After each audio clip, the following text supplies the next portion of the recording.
Welcome to RichTrybe. I'm Richard. Over my years of building wealth and really analyzing the habits of self-made millionaires, I realized something completely shocking. Society literally engineers us to be broke. We're constantly fed this narrative that hides true wealth in plain sight, burying it beneath a mountain of terrible daily habits. So today, we're cutting right through the noise. We're looking at the research to show you exactly how to break free from the consumer trap and start building real generational wealth. And I'm Monique. I'll definitely be challenging you on this today, Richard, because, let's be honest, a lot of people feel like the game is completely rigged against the average person. I'm here to make sure we walk away from this explainer with real, actionable answers. Okay, Richard, you talk a lot about this wealth illusion. How is it even remotely possible that someone driving a flashy Ferrari is actually poorer than the guy driving a standard Toyota Camry? It goes against everything we see online. It absolutely does. And that is exactly the trap. Society teaches us that wealth is what you see, the luxury cars, the designer brands, the massive houses. But in reality, what I see with high earners is that the Ferrari driver is very often chained to an 84-month high-interest auto loan. They're living paycheck to paycheck just to maintain an image. The person in the Camry, they probably own that car outright and are quietly funneling their extra cash into actual assets. A lavish lifestyle is usually just a flashing billboard for high expenses, not true wealth. One of the most powerful insights I've ever come across is from a landmark study called The Millionaire Next Door. It says, wealth is what you accumulate, not what you spend. So you're saying true self-made millionaires aren't the ones dropping thousands on luxury brands every single weekend? Exactly. The data, which was studied over 2 decades, shows that self-made millionaires play relentless defense with their spending. They prioritize financial security way above looking rich. They master a skill, live comfortably below their means, and they invest the difference. It's rarely about having a massive multi-million-dollar salary. It's entirely about what you actually do with what you already have. That makes total sense in theory, but practically, how do we actually escape this? Because everywhere we look, we're surrounded by the pressure to just buy more stuff, upgrading our phones, keeping up with fashion trends. It's woven right into our culture. How does the average person break out of that cycle? Well, it requires a complete psychological rewiring. You have to stop looking at money as simply a tool to buy things and start looking at it as a tool to buy your freedom. We really have to break down the fundamental difference in how we view money. The consumer mindset views money purely as a medium of exchange. They get paid, and their brain instantly asks, okay, what can I buy right now? They literally trade their cash for instant gratification and depreciating junk, like the latest electronics that lose half their value the second you open the box. Right, and what about the investor mindset? The investor mindset sees money as seeds. When I get paid, my brain automatically asks, how can I deploy these dollars so they replace my future labor?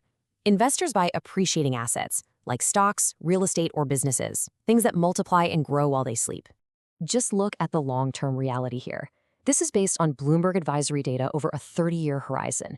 If a consumer takes a surplus of $1,000 a month and spends it on trend-driven lifestyle upgrades and expensive car payments, their final asset value is zero. They become a wage slave forever, entirely dependent on their next paycheck. Wow. But the investor, putting that exact same $1,000 a month into an S&P 500 index fund, ends up with nearly $1.8 million. Precisely. That is the raw power of capital efficiency. The difference between poverty and retirement and sitting on $1.7 million isn't some miraculous lottery win. It's simply choosing delayed gratification so you can become a capitalist who lives off the system rather than working for it until you die. I hear you, Richard, but let me play devil's advocate for a second. Is buying a $10 coffee or, treating myself to a next dinner really that bad? I work hard for my money. Don't I deserve to enjoy life right now instead of just hoarding cash for 30 years? That is the most common pushback I hear, Monique, and it's totally valid. You absolutely want to enjoy the fruits of your labor. But the wealthy don't just look at the price tag on the receipt. They look at something called opportunity cost. And let me tell you, when you truly understand opportunity cost, that $10 coffee starts to look entirely different. Let's reframe a $1,000 shopping spree, or even the cumulative cost of a premium daily coffee habit. I want you to consider the number 4,660. If you took that initial $1,000 and invested it at an 8% annual compound interest rate for 20 years, it wouldn't just sit there as $1,000. It grows to $4,660. So by spending it today on something fleeting, I'm actually stealing almost $5,000 from my future self? Exactly. The wealthy are constantly calculating opportunity cost. The true cost of that item isn't $1,000 today. It's $4,660 in stolen future freedom. They ask themselves, is this temporary pleasure really worth sacrificing my future independence? And most of the time, the answer is a hard no. Okay, that math is incredibly sobering. But if the numbers are this obvious, why is it so incredibly hard for us to just stop spending? Why do our brains actively fight against our own best financial interests? Because, Monique, we aren't just fighting bad habits. We are literally fighting our own biology and deeply ingrained cognitive biases. Neuroscience and behavioral economics show us that human nature is evolutionarily wired for the immediate dopamine hit of consumption. We want the reward right now. On top of that, we suffer from cognitive biases like anchoring, overconfidence, and herd behavior. So, when everyone around us is buying the newest iPhone or designer bag, herd behavior makes us feel like we have to do it too, completely derailing our logic. Yes, we convince ourselves we need things just to fit in with the tribe. Our emotions hijack our wallets and logic gets shoved right in the trunk. Recognizing this psychological flaw is absolutely the very first step to beating it. The ultimate cure for this is found in a profound concept from the book, The Psychology of Money. It says, you will desire less if you care less about what others think of you. Wow, that's a real mic drop moment. We honestly spend so much money just trying to project status to people we don't even know. We do. Mastering the psychology of money really means practicing radical contentment. When you completely abandon the need to impress other people, your desire to consume absolutely plummets. And when your desire drops, your savings rate skyrockets. That's when you finally take your power back. I love that mindset shift, but Richard, let's address the elephant in the room. What about the middle income earner who genuinely feels like they are drowning? How do you save when you barely make enough to cover rent and basic bills? At the end of the month, there's literally nothing left. That is the most painful and real objection out there. But the mistake is right there in the phrasing. At the end of the month. If you wait to save whatever is left over after life happens, I promise you, you will never save a single time. The legendary Jim Rohn said it best. Don't wait to have more to start saving. Start saving to have more.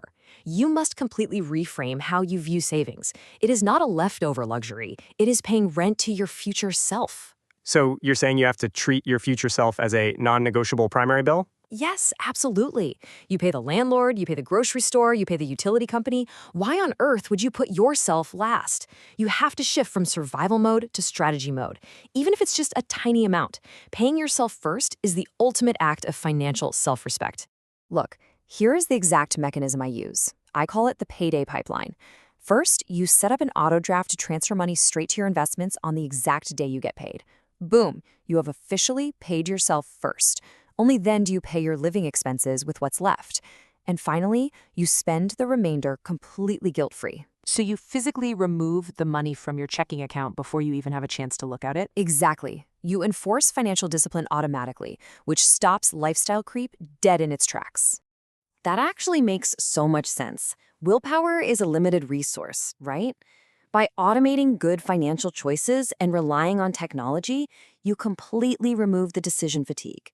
You systematize your discipline so that making the right choice is effortless. That's right. Automation protects you from late fees, missed opportunities, and your own impulsive tendencies. Let technology handle the heavy lifting. Your wealth grows quietly in the background while you focus on actually living your life. The automation we just talked about leads right into the ultimate secret to generational wealth. But before I reveal what that silent partner is, please subscribe to RichTrybe channel, like, comment, and share. It helps us keep bringing you these research-backed explainers. Definitely hit that subscribe button, guys. All right, Richard, no more holding back. What is this ultimate secret? The ultimate secret is time. Time is the silent partner in every wealth-building journey. People think they need a massive inheritance or a crazy six-figure salary to get wealthy. But the math proves that compounding consistency over a long period of time beats a massive windfall almost every single time. So starting with just $50 a week today is actually mathematically better than waiting 5 years until you can save $500 a week? Without a doubt. Your money makes money, and then those returns make even more returns. It's a snowball effect. But that engine only fires up if you start right now. To put all of this into practice, it really boils down to these research-backed daily habits. Automate your savings so you always pay yourself first. Track your spending so you stay completely aware of where your money goes. Ruthlessly cut out those middleman fees. direct all extra income, like a bonus or a tax refund, straight to your goals, and master delayed gratification. It really comes down to doing consistently what other people only do occasionally. These aren't massive, dramatic lifestyle changes. They are small, intentional choices repeated every single day. Beautifully said, Monique. Which brings us to our final reality check. Every single day, your capital is flowing somewhere. Your choices right now dictate your future class. It's such a powerful point. You're either funding someone else's dream or you are funding your own. So I'll leave you with this. Will you remain a consumer, constantly enriching other people's corporations? Or will you make the shift today to become a capitalist, investing in your own lasting freedom? The choice is entirely yours. Thanks for joining us for this explainer here on RichTrybe.